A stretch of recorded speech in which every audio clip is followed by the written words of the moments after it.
उत्तर प्रदेश पंचायत चुनाव को लेकर बहुत बड़ी अपडेट सामने आ रही है। क्या अप्रैल व मई में समय पर चुनाव हो पाएंगे या इनकी तारीख बढ़ेगी?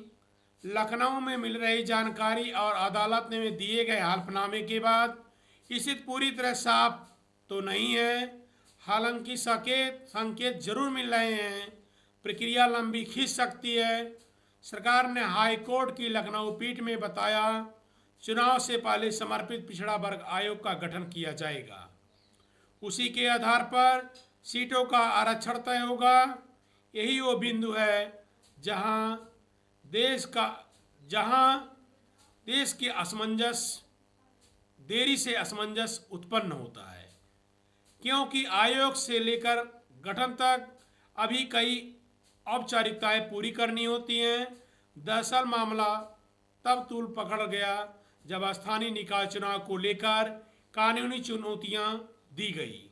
याचिका में कहा गया कि मौजूदा पिछड़ा वर्ग आयोग को पंचायत स्तर पर आरक्षण करने का वैधानिक अधिकार स्पष्ट रूप से प्राप्त नहीं है। सुनवाई के दौरान सरकार ने सुप्रीम कोर्ट के दिशा निर्देश का हवाला देते हुए कहा कि ट्रिपल टेस्ट के आधार पर नई व्यवस्था लागू की जाएगी। सुप्रीम कोर्ट की गाइडलाइन के अनुसार सबसे पहले समर्पित आयोग का गठन जरूरी है। दूसरा चरण ओबीसी की वास्तविक आबादी समकालीन सर्वे होगा। तीसरी शर्त कुल आरक्षण 50% की सीमा के भीतर रहे। इन तीनों बिंदुओं का पालन किए बिना चुनाव कानूनी रूप से चुनौतीपूर्ण हो सकता है। यही वजह है कि जब सरकार को अधिसूचना जारी कर आयोग बनाना होगा, इसके बाद राज्य भर में रैपिड सर्वे कराए जाएंगे ताकि ये तय हो सके कि पंचायत की कितनी सीटें किन क्षेत्रों में आरक्षित होंगी। सर्वे के आंकड़ों का विश्लेषण कर आयोग अपनी अंतिम रिपोर्ट देगा और फिर शासन आरक्षण संबंधी अधिसूचना जारी करेगा। उसके बाद ही राज्य निर्वाचन आयोग चुनावी कार्यक्रम घोषित कर पाएंगे। सूत्रों का कहना है कि केवल आयोग गठन में ही समय लग सकता है।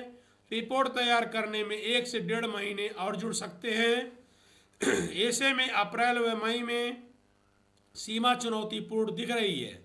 हालांकि पंचायती राज मंत्री कह चुके हैं कि चुनाव समय पर होंगे और तय समय पर ही सरकार चुनाव कराएगी, लेकिन जमीनी हकीकत कुछ और बयां कर रही है।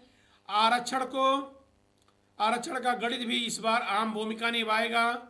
2011 की जनगणना के अनुसार अनुसूचित जनजाति के लिए तय प्रतिशत के अनुसार सीटें आरक्षित करनी होंगी।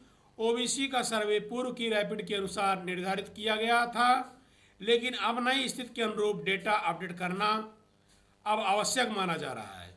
यदि ग्राम प्रधान, क्षेत्र पंचायत या जिला पंचायत सदस्य का कार्यकाल समाप्त होने तक चुनाव नहीं होते तो सरकार प्रशासन नियुक्त कर सकती है, जिससे प्रशासनिक कामकाज तो चलते रहेंगे लेकिन राजनीतिक गतिविधियां इसमें रुकेंगी।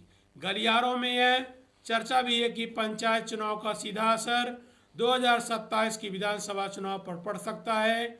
जमीनी स्तर पर गुटबाजी और टिकट को लेकर के असंतोष बड़े चुनाव का समीकरण बदल सकता है। इसलिए समय निर्धारण को लेकर राजनीतिक सोच भी अहम मानी जा रही है। समर्पित सब कुछ ओबीसी की आरक्षण रफ्तार पर ही निर्भर करेगा। जो ही ओबीसी का आरक्षण तय होगा त्यों ही आपका जो चुनाव का डेट फिक्स हो जाएगा और सरकार तत्काल में चुनाव कराने के लिए प्रतिबद्ध रहेगी। आयोग गठित कब होता है, सर्वे कितनी तेजी से पूरा होता है, रिपोर्ट कब सौंपी जाती है, यही तय करेगा यूपी में पंचायत चुनाव तय समय पर हो पाएंगे या कुछ महीने के लिए टलेंगे।